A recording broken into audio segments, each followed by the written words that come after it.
welcome to BFI Future Film Festival Day 1. I'm so excited to be here and I'm so sorry for the delay. I hope you can all hear and everyone's okay and they've joined and everything else. So let's get started. We had a few technical issues, but we're all good now. My name is Zakia and I am the project officer at the BFI Film Academy. I'm so excited to be hosting today's event. This event is preparing for your first on-set role with Film Academy. So we've got some great panelists today who are going to give you some tips and advice on how to make good first impressions during your first day on set. A few things before we get started. Just to let you know, this session is being recorded. So it'll be uploaded and you can watch it again after the festival. Zoom also has a chat function, which I can see you all using loads. So I'm not even going to explain that you need to use that. But my colleague Winnie will be managing the chat today. Winnie is really knowledgeable about the BFI Film Academy. She's knowledgeable about training opportunities and can answer any questions that you might have about the Film Festival. So pop any of those questions in the chat as well. Okay, so the chat function is also there for you to say hi to each other, which you were doing, which is great. And also to just discuss any topics that you might hear during the Zoom session. But we also have a networking group, which is on Facebook. So Winnie's going to pop the link to that in there now in the chat. So you can kind of go on there and you can connect with each other further. And continue making those connections, because as we'll probably talk about during the session, it's so important to start networking and start building your own film community. There's also a question and answer box at the bottom of the screen. This box is there for you to ask any questions to our panel. So any questions you might have about being a trainee, questions about jobs which the panel do, any advice that you want, just anything that you have a question on, burning question that you want the panel. Put those into the question and answer box and we'll try and go through those after the session. We have about 15 minutes at the end of the session to go through those, so I'll try and answer and get answered as many as possible. So let's get started. Enough of me talking, let's introduce our panelists. So I'm going to introduce two of them now. So Helen, if you could put your camera and microphone on, that would be great. Helen Simmons is an independent producer. Hello. He was named as Screen International Star Tomorrow in 2018. Helen is going to chat to us further about being an independent producer. And thank you so much for joining us. Pleasure. Hannah, could you put your camera on? Hannah began her film career through the BFI Future Skills programme back in 2016 and now works in the props department on large feature films. Welcome, Hannah. Thank you for having me. Thank you guys for joining us. So we've actually got two more panellists who will be joining us and I feel like they're just going to pop up magically at some point in the next, oh, look, you know, when I just said it, they've just popped up. So as I was saying, two more panelists are joining us. So John is joining us. Hi, John. Thank you so much. Hey, apologies. We have a little calendar issue on our end. That's absolutely fine. No problem. Can you just let everyone know where you're joining us from as well? Yeah, I'm near San Francisco. It's a small town called Walnut Creek, just outside of the city. So Northern California. Great. Okay, so John is joining us. John is Vice President of Physical Production at Lucasfilm, primarily overseeing scripted live action series. That's right, isn't it, John? Yes, that's correct. Great, yeah. No problem. Cool. So to start off, I just wanted to get an idea from you, John, and also Helen, just about what it is that you do in terms of working with trainees and entry-level roles, because we're going to be talking a lot today about kind of being a trainee and how to get into the industry. So it'd be great to know kind of how you work with young people who are at that stage in their career. Yeah, I mean, just from a pretty high-level perspective, you know, Lucasfilm, obviously, as you know, has a long history with the BFI and training programs, and specifically what Candice and I like to do is, you know, I bring people into our productions so they get real hands-on experience with specific departments that best suit their skills, working closely with those HODs and members of those departments, and then we essentially build like a support system around them to check in with them, to hear about how it's going, what their aspirations are, what they're learning, what they like, what they don't like. Because I think one of the most important parts of a training program that generally gets overlooked is that constant checking in and that kind of mentorship through the process. A lot of times people think that if you have a training program and you just throw somebody into the deep end, that they're learning. But they might have a lot of questions. They may have questions that either are not for the team that they're working with, or they just need an outside opinion. And that kind of shepherding through the process is something that we're very involved in. Great. And Helen, could you just answer as well?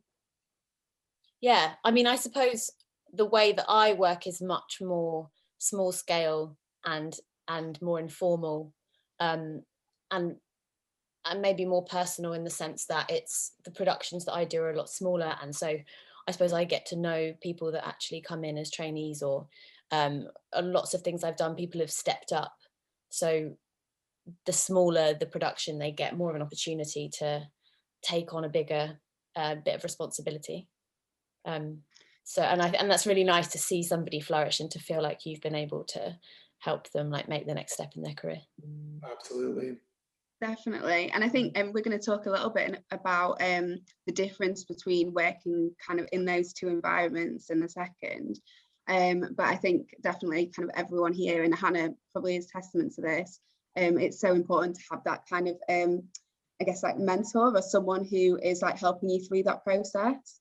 So Hannah, could you just tell us a little bit just about your job and how you got started in the industry? And also, as we're talking about it, if you do like have anything to add to that as well, that would be great. Yeah, so I work in the props department, and I went through the BFI trainee program, but I originally started off on a regional course where I was with Cultural Works East that ran the course, I think it was for a couple of months. And then I went on to the NFTS residential course, which is the National Film and Television School. And I did a 2-week residential where I was a production designer and the costume designer. And then from like since then, I had like emails from the BFI, and that's how I found out about the Future Skills program. So I went through an interview based, and I was with, I think it was Denise McShane. So she interviewed me, lovely Denise. And then I went to Pinewood and had an interview with the props department and the costume department, which is the two options that I chose out of the other options. And yeah, so then from that interview at the props, I got to like talk with people who worked in that department and who I'd be working with. And I instantly knew, like, from having that interview with them compared with the costume, I was like, yeah, that's who I want to work with. These are the people that I want to kind of develop my skills with and build my career. And yeah, so then from then I've worked with the same team from, when was it, 2016. So from now I've worked with the same team, being in the props department, and yeah, so that's where I've been from. So yeah. Great, thank you. So Helen, you're a producer. I think there'll probably be a lot of people who are on this Zoom call who are thinking about that as kind of a route and are interested in producing. It would be nice if we could just hear from you a bit about how you started and how you kind of moved up and progressed into that role. Yeah, sure. So I'd always loved film, but wasn't sort of sure how that would be a sustainable career. And I was lucky in that the university I got into had a student film festival attached to it. And so I took over running that when I was in my 3rd year. And I think that was a really good experience in terms of learning lots of key skills that producers need: how to raise money, deal with agents, run an event, run a team. But also I got to know people. And so off the back of that and various relationships I built, I did some internships and got a job assisting a director on a film, which I think was very useful in terms of understanding how big a production worked and what all the departments did. But I definitely felt like, for me personally, I didn't enjoy, I knew that what I wanted to do, and I wanted to make my own stuff. So being on something where it was really long hours for months on end didn't feel like the right thing for me, but I still knew that I wanted to get more kind of on the floor experience. So I joined an agency where you could basically be called up and say, can you be a runner for 3 days next week on this Avengers film? And can you do 2 days as a location scout on this documentary? So I would do kind of ad hoc running work, which meant that I got a sense of lots of different productions and met lots of people, but I wasn't committed to one production for months on end. So that meant that at the same time, I could do a bit of script development work, which I did for places like Film 4, and I could also make my own short films. And so that was like, for me, and I was tutoring for money and some nannying and things, but for me, that made sense in terms of like keeping my foot in the industry, but also having time to develop my own stuff. And then I worked on a very small feature that Andy Stark, the producer, was making. And he was a very kind of pivotal mentor to me, actually, because he and Ben Wheatley had their way of making films was sort of make them very tiny and then make them bigger. And so he guided me when I then met someone who I was ready and wanted to make a very low budget feature with. And so I made Chubby Funny, which came out in 2017, which was a like micro budget feature. And then made another one, which was more around £1 million, which came out last year. And actually the one I'm working on right now, on location, it's not my bedroom, is being exec'd by Andy. So I'm working with him now, but I'm the producer of the film. So it's been a nice kind of full circle of our like mentor relationship. Yeah. That's so lovely. That's so nice that you're working with him now after everything. Yeah. Hi, Candice. Hi. Welcome. Better late than never. That's my motto. Exactly. Thank you so much for joining us. I apologize profusely. No problem at all. But I'm really happy to be here. We were just talking actually about kind of how everyone got started in the industry. It'd be great if you could just quickly give us your job title, what it is that you do, but also kind of how you got to that level, because I think a lot of people who are in this conversation will know kind of the general roles on set and might be interested in how kind of you got to where you are and a bit about like, you know, what it is that you actually do. Well, the way I got to where I am today is the very reason that I'm such an advocate for these not only diversity programs, but training programs. And the way I got in is that my uncle was a production manager. And at the time I was at university in between my junior and senior year. And he called me up, and at that time I had already known like I wanted to do something in film. At the time I thought it was television, but I knew like there was something about film or television I had to be a part of. I didn't know what that meant. I just knew that was what was driving me, and that was my goal. And however I was going to be a part of it, I just knew I had to figure it out. So when my uncle called, he was a UPM on a movie called Ladybugs with Rodney Dangerfield. It's a classic. If you haven't seen it, please do. Just kidding. I don't get any money for that. And so he called and said, do you want to be a production assistant? And I said, absolutely. I had no idea what that meant. You know, I'd never been on a set. I'd never even, I think I'd read a script. He'd let me read a script. So I kind of knew what that was like. And it was on location. So it was in Colorado, Denver, Colorado. So I went away that summer and I slept on his couch and happy to do so. And I was fortunate enough to work in the production office and during prep, and then and just did whatever they told me to do. There wasn't any great training, so it was just kind of what do you need to do. And then the very first day of filming, I was handed a walkie. I was put behind the first AD and said, do whatever she tells you to do. So that was the extent of my training there. And then, you know, I went back to school and finished. And when I got back out, my uncle hired me again as a production assistant. And the rules of engagement with him were, I'm never going to hire you as anything other than a production assistant. I'm never going to pay you more than, at the time, it was $400 a week. And you are free to leave whenever you want. In fact, I want you to, but I'm going to give you, a start.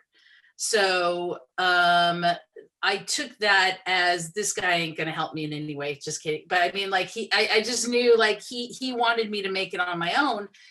So I took that on myself to just really start networking and seeing what was out there and meeting people and trying to, which is what you do in freelance. It's about your reputation. It's about proving yourself. And I think that's what kind of that's your springboard to the next level.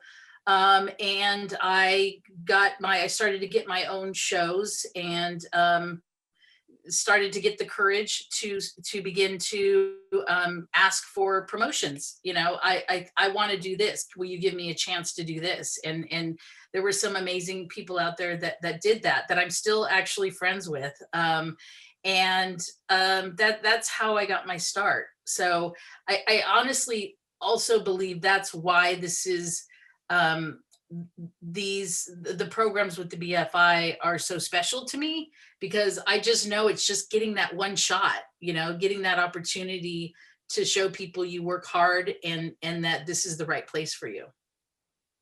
Definitely, thank you.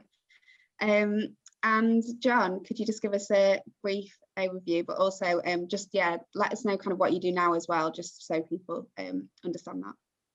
Sure. I mean, my job right now primarily is, overseeing our live action series for Lucasfilm. So that's like big high level strategy as far as planning out our slate, bringing the right people into the right productions for the physical production side, working with the producers as we budget and production plan each show, sourcing the stages, and putting the logistical plan together, and being that support for the shows. Once you get them off the ground and they're off and running, you're the backstop for those producers. When they run into issues, when they need, to bounce ideas off of you and whatnot. It's an incredibly rewarding job for sure.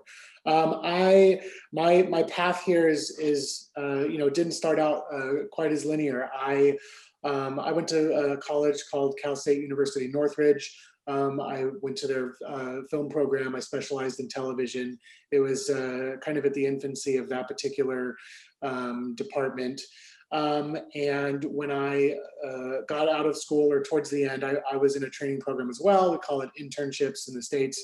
And I chose an internship at Entertainment Tonight, which was a bit of a magazine show, like a clip show about celebrities, and not something that I realized that I was incredibly interested in. So it started turning into kind of, well, I don't like that, I don't like this. And I kept, I was there for about a year, but I moved from job to job. I interviewed at many different places. I tried agencies, I did reality shows. I just knew that entertainment is where I needed to be. I just was not clear on what part. I was not trained in school, and I think some of the ways that Cal State Northridge is now, certainly very well put together, but it was nothing, like back then. So in any case, I ended up interviewing at a film. One of my friends from college had connected me with a few producers, and I'm a big believer in, if you keep your nose to the grindstone and you keep trying and you face adversity, and no matter what, there's no embarrassment about it, and you keep going, that eventually something will happen. And so for me, after a little over a year or two of very difficult situations, and of course with my family looking at me going like, what are you doing? Like, really? Nobody in my family's in entertainment at all, so it's just like I'm an odd duck. So I interviewed at a film that my friends connected me with from school. So everybody on this call understand, like, your peers are who will save you in the end. And it was for an office PA job, and I had never done a film. But I had some production assistant work at this time, like from bouncing around.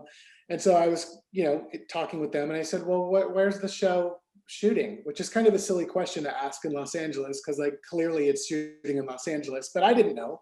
And they said, well, it's mostly shooting in Los Angeles, but we're also doing a unit in a small town in California called San Luis Obispo, which is where I grew up, actually. And I knew everybody there, and my family's involved in city government. And I said, oh, you have to hire me if you want to shoot in San Luis Obispo. Or I'll shut you otherwise down. you should shoot somewhere else, And so they did, and I got the best experience, way under the hood, very fast, involved in a lot, and specifically that unit really was a great springboard for me to learn physical production and the logistical planning of a movie. And from there, I knew that I needed to get involved in production management, production supervision of some sort, because it resonated so true with the things that I was interested in. And I went on to, I continued to PA and do day playing, like Helen was mentioning, just bouncing from show to show, until I got my feet.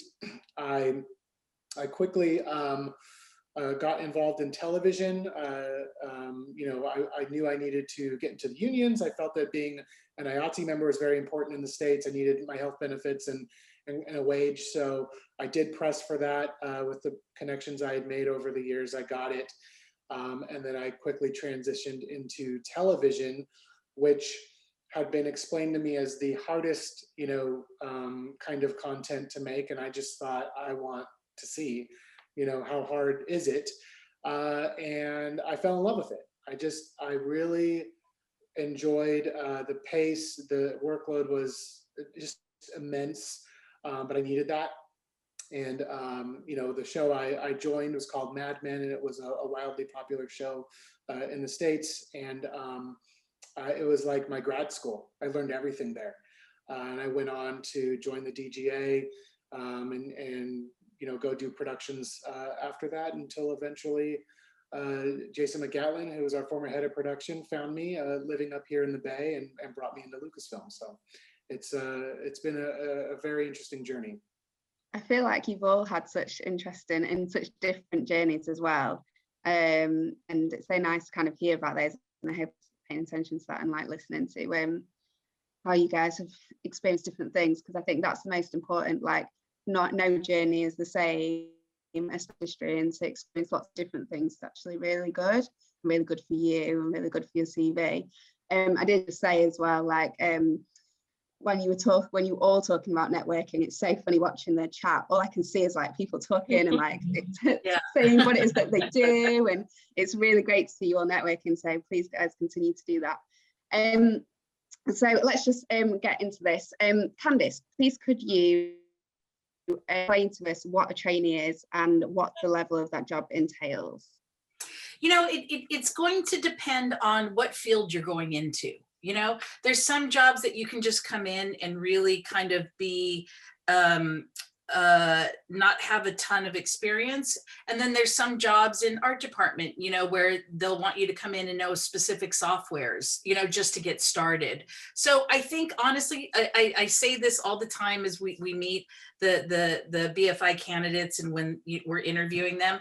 The only thing when we're asking them to show up is you just have to have a great attitude. You have to show up, you have to be ready to work, and you have to be ready to learn, and you have to be really open-minded in all kinds of ways, like even open-minded to like, maybe this particular job isn't right for me, let me try something else. Like, that's what I mean by open-minded, because when we meet people, part of why I think it's so important we meet people initially is because you don't know what you don't know, right? So a lot of people come in and they think like they really want to get into like hair and makeup and they like doing certain things and working with textures, and I'm like, but that could be more prosthetics, and so it's really trying to guide that knowledge and offer that advice. But I feel, especially from my own experience,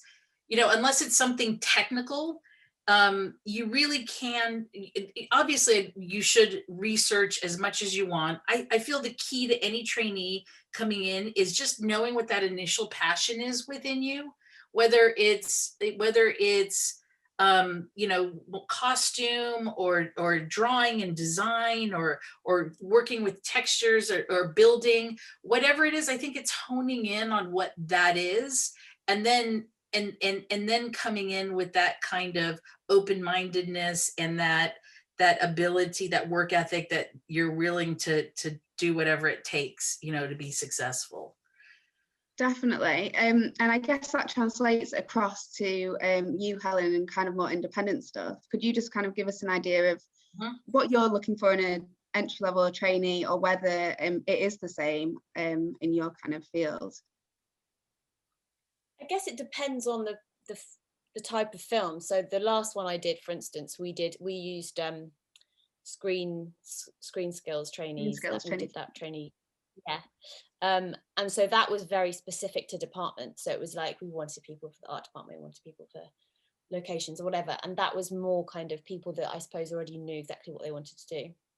And then on this is a very contained, partly because of COVID, partly because it's quite low budget, a very contained shoot. And when it comes to like the people that are runners or assistants or whatever, it's quite good actually for people to just have a passion for film and to know that they'd like to work in the industry, but maybe not know, like Candice is saying, like exactly where they think they're going to sit. And I think a film like this can give them a good opportunity to see everything close up, because all of the departments are very small. And obviously with COVID we have our cohorts and stuff, but you're getting a glimpse over everything in a way that you might not on a massive show or film.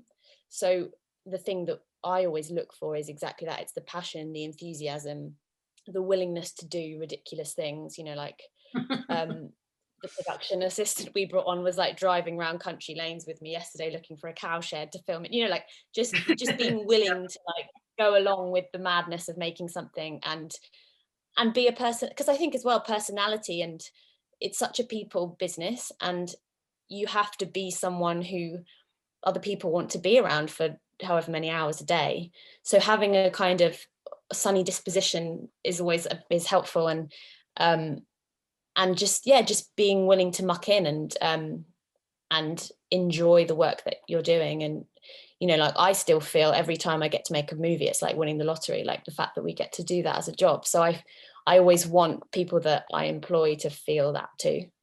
And I hope that our sets feel quite, you know, I don't like to have too strict a hierarchy. I like that everybody can kind of feel part of it. So people that will fit in well with that dynamic, I suppose. Definitely.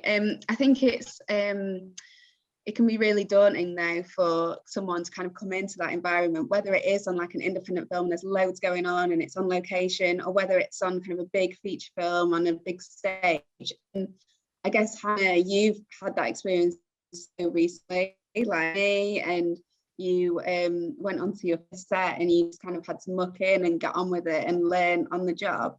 Could you just tell us a bit about your kind of first day and any advice you can give really to other people who are starting out?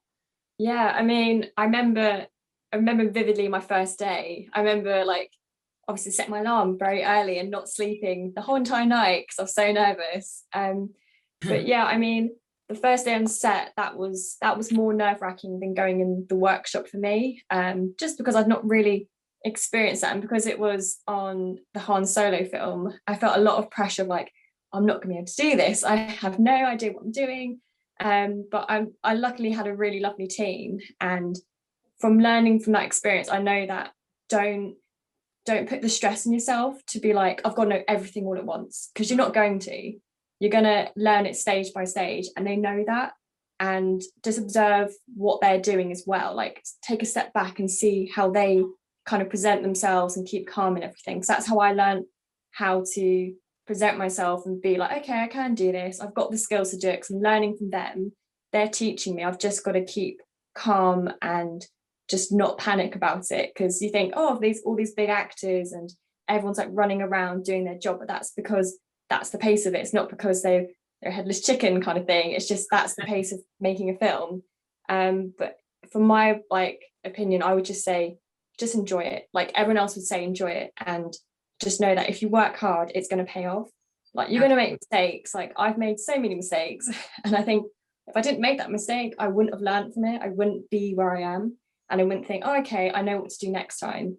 And yeah, I mean, there's so many people that I know who were on this trainee scheme that said, yeah, we made mistakes, but it was the most like important lesson of that experience was making the mistakes, because then you're not going to succeed in any place other than making those like failures, I suppose you could say. But yeah, I mean, just like make sure you're organized as well. That's another big thing I would say. Like have a pen on you all the time. Like you're always going to be saying, can you write something down or whatever. And for instance, I always have my Leatherman. That's a key thing for me in props. Like I don't go anywhere without it.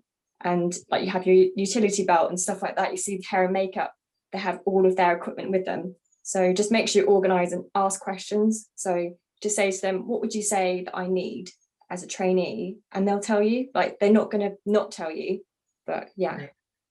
Yeah, it's so important to ask questions. And I think I guess like for everyone watching, being a trainee or being at that kind of entry level position, that's the time when you make the mistakes. That's the time which you use to learn and to just be a sponge and kind of get all that information in, so that you can then go into being an assistant or whatever it is and have that knowledge and you can support the team. I guess from all of you, this isn't a question directed at anyone, but what would you say are the kind of qualities which you look for in a trainee? That could be like when they get on set, or it could be when you're reviewing the applications or an interview process, kind of anything which you would specifically look for, which people can kind of be like, yeah, I need to be like this, or I want to try and make sure they see this.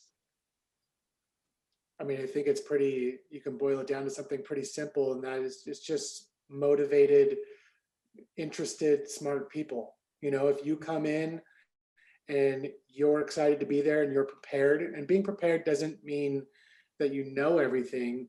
It just means that you're ready to go and you're ready to be part of the team, and you're not showing up and expecting, you know, someone to carry you and do everything for you, and you go here now and you go here now. You know, you're have a different mindset of like, I'm part of the team and I'm here to help. And you know, I have whatever, I have my tools with me, I have my pen, whatever you need, I will do it. I mean, that's kind of the attitude that we all love. You know, that's who we are in production. Yeah. I totally agree. And I think it's somebody who that isn't scared to say, I don't know. In fact, I actually appreciate that when somebody's like, or are very specific about trying to understand what you're communicating. And I always go, ugh, because I forget that I say things that I assume people know, right? And so when people call me on it and they're like, but wait, you said this, what do you mean by that? I'm like, oh, thanks for asking, you know, like that part, I think that's being vulnerable actually, of like, I don't know what you meant. Can you please explain that to me?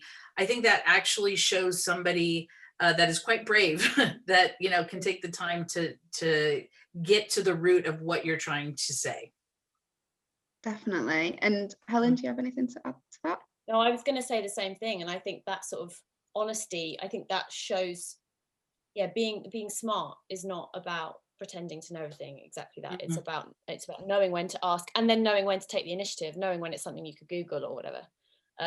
Because I think that like self-starting nature is very useful when you sort of think, oh, I spot a problem, I'm just going to solve it, rather than, you know, going through middlemen when you don't need to. That always quite good. Great.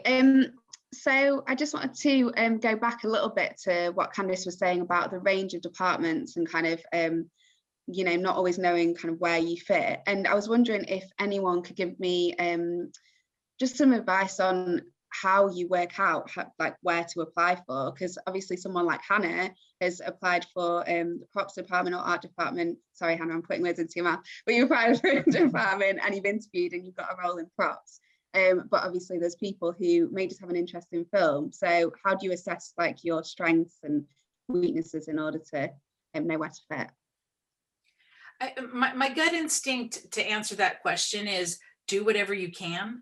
I mean, as you talk to anyone in the industry, everyone has a different start, right? And they're all strange in some way. I think you get out there, you know, somebody was asking about lighting, call MBS Lighting, see if they offer classes. Call a gaffer, see if they'll talk you through. Like, you have to get out there. I mean, our industry, and that's why, you know, I think that's why these training programs are so important. It's to make sure that we're catching all those people, and that we're trying to make ourselves available to get to increase our properly the crews in our film and television industries. But there's so many other ways to do it, you know, and talk to crew members, you know, there's just going on these panels, whatever you need to do. I think depending on what your passion is, get out there, write to a costume supervisor, ask if you could have a conversation, ask questions, read a book. You know what, nowadays, like, you can watch behind the scenes. Like, there's so many ways to gather information in this day and age, that I think it's upon, and as Helen said, that self-starter in you. I would say do whatever you can down the path that where your passion lies. I know that's not super helpful, but I think there's a lot of resources out there for people to start to educate themselves on the areas they want to focus on. Yeah, and I don't think there's any wrong path either. Yeah. You know, speaking for myself, not knowing exactly which direction I wanted to go in, I stumbled. I did things I ended up not liking. That's super important, actually. You know, to weed those things out. So there's no wrong path. It is, I would say that decide if you want to be in front of or behind the camera, and then go forward, because that's like a big decision that, you know, I think maybe sometimes people struggle with. Know which one you want to do, and then go forward. And I firmly believe if you want a job in the business, you will get it. It just it will take time. Definitely. And I think it's about looking at transferable skills as well, isn't it? It's about that kind of, you know, I'm really good at being organized, I'm really good at admin, or whatever it is. Maybe I'll be good in the production office or something like that. I will say one other thing that something Helen said that prompted in me is take all opportunities too. Even if you want to be in set lighting, you get an editorial job, take it, because it's going to get you into the industry. One of the best educations I had was working at this small production company where it was obviously non-union. I was the first AD, then I was the post supervisor, but I also picked up the cast when we were filming. So, you know, I learned so much. So that's my other bit of advice. Take whatever you can, any opportunities given to you, because you never know where they're going to lead you. And also, I think people in the industry are incredibly generous. I think sort of, obviously not everybody, but the number of times when starting out, or even now when you reach out to someone kind of cold via an email or introductions or on Twitter or whatever it might be, I think people, because of the way that the industry has worked and everybody relies on other people and stuff, I think lots of people like to pay that forward and to help people on the way up. So, you know, if you do send 100 emails, maybe 2 of those will get back to you, and maybe you'll have coffee or Zoom. And maybe you'll get some invaluable advice, and from that, if they like you, maybe you'll get an introduction somewhere else in a job. And, you know, I think that kind of trying and expecting nothing, but maybe you'll hit gold, and maybe somebody will give you their time, because I think a lot of people are very generous. Yeah, definitely. I mean, back in my day, I literally would take my resume, and there was, I can't remember who put it out, but when I was a PA, they would list all the production companies in Los Angeles, and I would literally drive to each one and drop off my resume because I wanted them to see me and remember me. So, like, I would spend days doing that, and then explaining to my parents why they just paid for me to go to school for 4 years. So that was so that's just another example of just doing whatever you can. Yeah, and I think people always hear on these type of things as well, like, you know, hound people and whatever, but I think it's not about hounding, is it? It's about kind of being strategic about where it is that you place your CV and who you email, and researching them, and kind of knowing that stuff instead of just firing off like loads of dear who it may concern emails, which aren't really relevant. Hannah, so you are, obviously I keep saying this, in the props, but we all know you're in the props department. But I wanted to just go back a little bit, because I saw an interview which I think we did with you, which talks about you being in props and it being quite male dominated. And I just wanted to kind of understand from you, just explain that a little bit, but also how you kind of became confident in that space, and how you kind of advise other young women, especially in kind of any of those departments which are a bit male dominated, and what advice you could give them. Yeah, so funny enough, I've worked with quite male dominating industries beforehand, so I kind of had a little bit of like, okay, I can do this. But I mean, being truthfully, like, it was very daunting, because I thought, wow, these are really stocky big men, and there's me, looks like a little beanpole and doing the job they're doing. But I mean, I just was like, right, I've got to push myself, I've got to, you know, prove to myself, not necessarily to them, but to myself, that yeah, I can do this. Like, I've got to believe myself, because you need to have diversity. And I just thought, if I don't think that I can do it, then, you know, that's not a good, you know, impression of myself as a female in that kind of industry. I think, no, I've got to go for it. But I just kept working hard. I just kept thinking, yeah, I mean, I couldn't use these tools. I kept thinking, if I don't say to myself, I can do it, I won't be able to do it. And I didn't know how to use a drill, didn't know how to use a simple thing like that. But I pushed myself, and like, it made me scared, thinking, oh, I've got to use this massive, you know, saw from like the table and everything, and then this angle grind. I thought, oh, these are really scary. But yeah, I just was like, I've got to keep pushing myself and telling myself that, you know, it's going to be fine, you're going to make the mistakes, you're going to get there.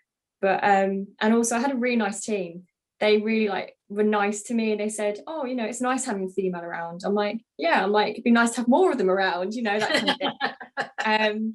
But yeah, I mean, you know, you get little kind of like obstacles, you know, the odd one saying, oh, do you want to be in this department? And I'm like, yeah, I do want to be in this department, and you're not going to stop me. But I kind of use it as a fuel to be like, yeah, you know, make that negative into a positive. But yeah, I mean, there are some lovely people that you're going to meet, and they'll be like, yeah, it's good to have you here. But I would say, to like, any tips and advice, obviously, you know, females going into the industry, especially like props or any male dominating one, just go for it. Don't think you can't do it because you're female. Like, you know, there's males in hair and makeup, but obviously there's a stereotype of just females. You know, it's not that anymore. You just got to think, my gender doesn't, you know, kind of dictate what industry, like, department I'm going to be in. But yeah, you just got to go for it, and don't let anyone stop you. So yeah. And for the rest of you as well, how are kind of trainee programs? I think you've obviously mentioned this a lot, Candice, but how are trainee programs, and especially getting a diverse range of young people and kind of talent, how important are those for the industry, whether it is kind of big feature films or independents? It is the top of our priority right now. It is a huge priority for us at Lucasfilm and also at Disney. And we are working with lots of different groups to get opportunities out there to underrepresented groups. Some of those programs have been formed, some of them are in the midst of being formed, but it is a huge priority for us. And that is something we definitely consider when we are meeting with the BFI candidates. Definitely. I also wanted, there's somebody who asked about visual effects on the question and answers, and I just wanted to say ILM, who's also part of Lucasfilm, they have some great programs in place too. So I would recommend reaching out to them. They're based in London. So just wanted to put that out there. Great. And this is my last question before we move to audience questions. But what's the kind of next steps after trainee level? So after you finish being a trainee, how do you progress and where do you go from there? You know, it's funny, that's the $1 million question, because you know, everyone's like, great, you're starting all this new talent, but what's the guarantee that they're going to move up, right? The simplicity of it is supply and demand. We need crew. We need the growth of crew in this industry. And so the need is there, right? So I really think it's upon the entry level talent to get out there and make a name for themselves, just like the rest of us did. So there's no magical button and then you move up to the next level. That's on the onus is on them, right? But I can tell you right now, there's never been a bigger need for crew in the UK. So this is an amazing opportunity for anyone who wants to do so. Great, thank you. Yeah, it's very true. I mean, I think, you know, maybe on the outside looking in, it looks like, how could I ever, you know, get involved? How do I do this? It's a river, you know, and once you jump in, it will take you places, and you just have to be ready to jump into those opportunities when they arise. It won't all happen at once. It might take a couple years and you might struggle, but you just have to keep going, and, you know, eventually will carry you to where you're going. And to reiterate what Candice is saying, we struggle to find crew in the UK. It is so busy. I've never seen an industry booming bigger. It's remarkable. You know, special effects, accounting, you name it. There are departments on the show where we just go, don't know, where are we going to get somebody? And we're looking globally at times now. So it is the time to get in. There's a big, you know, streaming war going on between a lot of companies to make content, you know, and now is the time. So there couldn't be a better time to join the industry, I think. Yeah, and I think also, not to be biased, but I think this is also where independent film has an important role to play, because it's sometimes easier to make that step up in, you know, to being head of a department or just one level up within your department on those smaller films, and then you can grow your CV, and then you can go and do that on the bigger films or the bigger TV shows. Completely. Mm-hmm. Absolutely. Great. So I have so many questions, but I'm just going to try and get through as many as I can. So this we're just talking about, but someone's put, I am neurodiverse and often wonder if I should disclose that when approaching companies for entry-level trainee positions. What is your opinion? Is that something that you find important, for example, being able to accommodate and make the experience accessible? Hell yes, own that. Get out there, scream it from the rooftops. Absolutely. Do you have any advice for them, kind of application wise? Would you say to put it on application, or would you say something you disclose in an interview? At what stage do you think? I think I think all of the above, you know. I think that you know, this is a time when diversity and inclusion is absolutely being embraced. So use that as you would any other resource that or skill that you have. That's part of your culture. So I definitely think that should be noted whenever you can. Great, thank you. I've got another one which says, what would a typical day on a program look like? So I'm assuming a typical day when you're first starting Future Skills or first starting another kind of trainee program. Maybe Hannah, you can kind of answer that. Yeah, so I mean, expect long days. It's definitely long days. So make sure, like, if I give some advice to that, have enough sleep.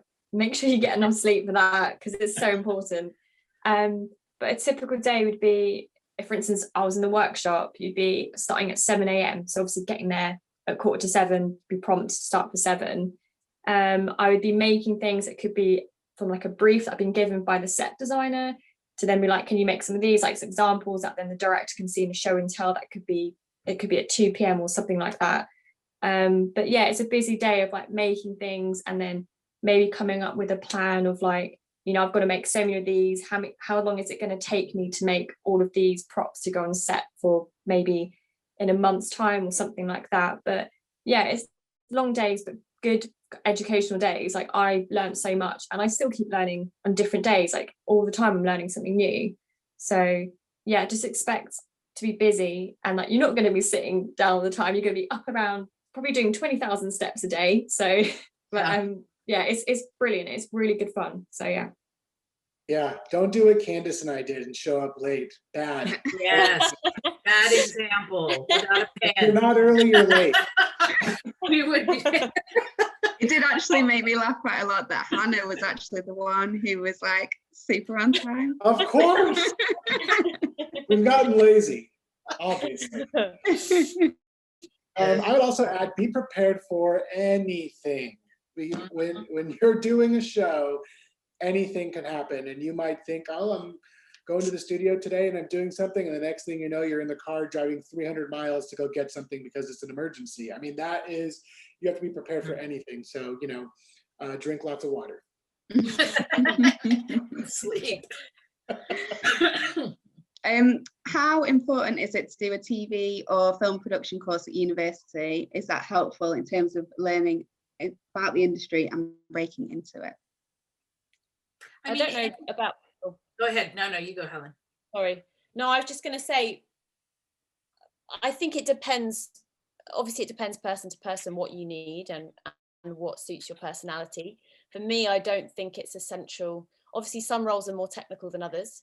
The things in production or on the floor or whatever, I don't really care what studied or where. And I think it's more important that they have that sort of attitude and just common sense and, smarts that aren't necessarily related to whichever degree you did. So for me, I don't necessarily look for needing that as a requirement, because I also, they're expensive to go to.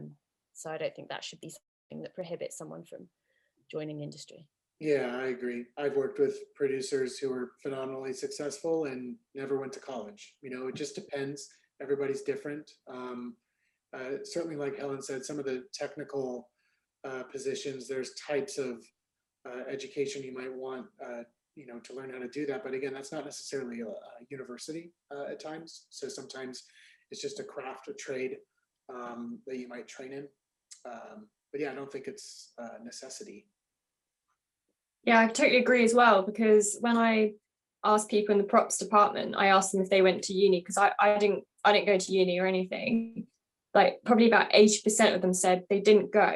It was literally who they knew, and they just worked with their skills that they had and then kind of progressed. And people who did go to uni said that they regretted it. They said there wasn't any point because they learned so much more in the workshops, being on set and from listening to people that obviously were higher up than them. So yeah, I totally back up what John and Helen are saying. So yeah. Yeah, speaking personally, I mean, I went to college. It's essentially like, just in case this didn't work out, I had a college degree for the real world.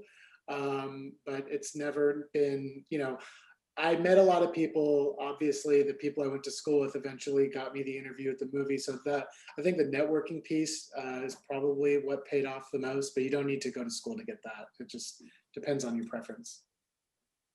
I think, sorry. No, go on, sorry. No, I was just going to say, like, follow what you love. I think when it comes to degrees and stuff, I think it's always a bad idea to go for the thing you think you should do. Because inevitably you won't love it as much and you won't do as well at it. So like, I studied history because I loved it, and like some of the skills that I've got from that have maybe been transferable to my career, some are maybe not, but I enjoyed it, so I did better at it, and then that opens doors in different ways afterwards. So I knew that I was going to ask a question around this. I haven't actually included it in my questions, but COVID. So how has COVID affected the trainee programs or entry-level programs, or kind of like how many people you have on set? Has there been any effect, and do you think it's likely to stay for a long time? It has been very difficult. Filmmaking as we know it is very different right now. I don't think it's forever, but if I had to guess, I think that we'll be experiencing this sort of thing, through next year. If I'm being completely realistic, I believe we see the light at the end of the tunnel. But But I just think going back to the way things were, it might take a little bit longer, especially with shows that are global. You know, that's going to take a long time. But you know, there's you have to be cognizant of who's in what enclosed space, and you know that will have an effect on all departments, and it's not just trainees. I don't think it means that, you know, we can't have trainees. It just becomes an equation when you're looking at a particular space and who you can fit into that space. Certainly on productions like a Lucasfilm show, you know, we'll have the resources to ensure we have enough space. We can do everything we need to do. But I know, in speaking with colleagues and friends in the business, that, you know, shows with smaller budgets struggle with all the protocols that need to be in place. It's not cheap. It's very hard. So I'm sure Helen has a couple things to say about that, but it's temporary, guys. Like, it's not going to be like this forever. Yeah, we're about to start shooting a feature next week, so we're in pre-production, and I suppose the big change for us has been that we've had to be like a big bubble. So we have our cohorts within that, but we're all kind of, we have to put all of the crew up. So it's much harder to bring somebody in, you know, to say to have somebody for work experience for a week or something like that. That's just not possible, because it doesn't make sense in terms of the COVID protocols, the testing costs, the accommodation costs. So everybody's either all in or they're not in. And I, for instance, of how you might want to help people in different ways or give people experience in different ways. And the crew is as small as it can be, just because of the costs of having to accommodate to COVID. Yeah. So I suppose that is different. But like you say, hopefully not that long. Yeah, and it depends, right? I mean, like, we can't bubble. We talked about bubbling, but our productions, you know, you can't bubble people for a year. So it's like every show has its own way of kind of dealing with it. So it doesn't mean that COVID is preventing, you know, training programs, but it just makes everything very, very difficult, you know, and it will pass. I have a question here which says, did you ever have doubts when you were younger that you wouldn't make it into the industry? I have such a passion for film, but I feel like I'm not good enough. How did you overcome this? Always. Still do. I was going to say. Totally natural. I'm just waiting. Yeah. You know, who's this guy? Get him out of here. Honestly, I mean, it's okay. Yeah. You wouldn't be human if you didn't have those doubts. But I really think I think your passion should really kind of be the gauge for you, because that should really be driving you, and that should keep you motivated and persistent. And everybody, as Hannah pointed out, everybody makes mistakes, and every day, if I'm being really honest. So hang in there and think about what would you be doing if you weren't doing this. And for me, the answer was like, I don't know, this is what I was meant to do.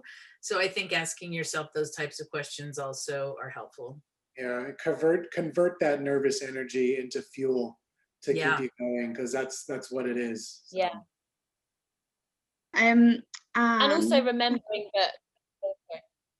No, go ahead. No, just going to say that people at kind of at every level are feeling, you know, each time you do a new film or a bigger budget film or a thing with a different team, or you take a new job at a new studio or company or whatever, like everybody feels sort of like a newbie and like they don't know what they're doing, and like they're learning something new. So even like the person at the very top of the food chain is probably feeling a sense of that. So just remember, it's not just you. Yeah. Okay, so I haven't worked on a set before, but I'm looking for work as a runner. What sort of clothing should I wear? I assume not formal, but not sportswear either, right? Any recommendations? I mean, I wore some sportswear on set. Like, as long as you're comfortable, don't it's not like a shirt and tie kind of situation. Don't wear that, because you will just stand up like a sore thumb. So don't do that. I mean, I wore like utility trousers that had like pockets and everything with it, and then I just wore like a jumper and a loose top. Like I didn't feel like I needed to wear anything else because everyone else was wearing that, or you know, they might have like a vest top on because it was really hot or something, and a pair of long shorts or something like that. It's basically being comfortable and also being able to do your job at the same time, like with looking presentable but not over the top. So you can wear sportswear. Like when I was in the workshops, I wore Nike leggings and loads of layers and top and stuff like that, and I sometimes wore overalls as well if I was doing something spray paints.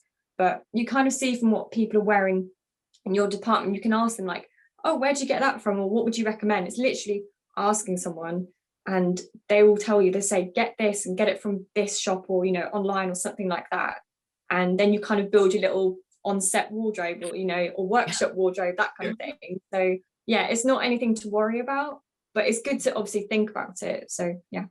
My first day being a production assistant, I didn't know what to wear, so I wore a very nice collared shirt and a blazer, and everyone made so much fun of me. So don't.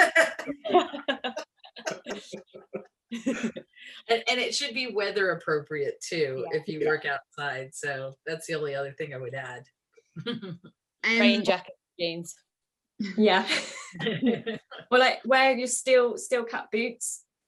That's what I would say. If you're going for props, that was the one main thing I bought on my first day. I had brand new spanking pair, so obviously I stood out. But it's a great thing to have. Like they're waterproof and everything. So if you're going into something like that, or construction or whatever, then get those for the first day. Even if you don't know what else to get, if you wear those, they're like, yeah, okay, they've got the appropriate footwear and have your, you know, your waterproofs and everything like that. Even if it's not raining, take them with you, put them in your car, that kind of thing. Be prepared.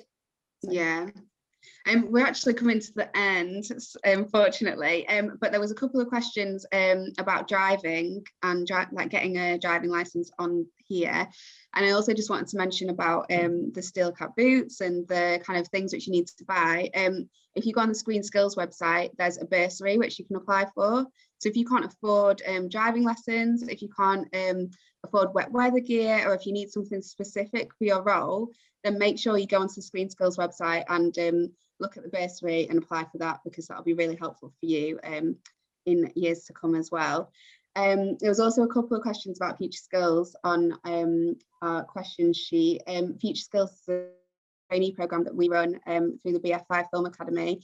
We work with Lucasfilm on it, and that program is specifically for people who've taken part in our courses. So if you've taken part in a short course or a residential course, then you can apply for Future Skills, sign up to our newsletter, and it all comes through there. Like Hannah said, you can find out when things are open and when things are open up for application.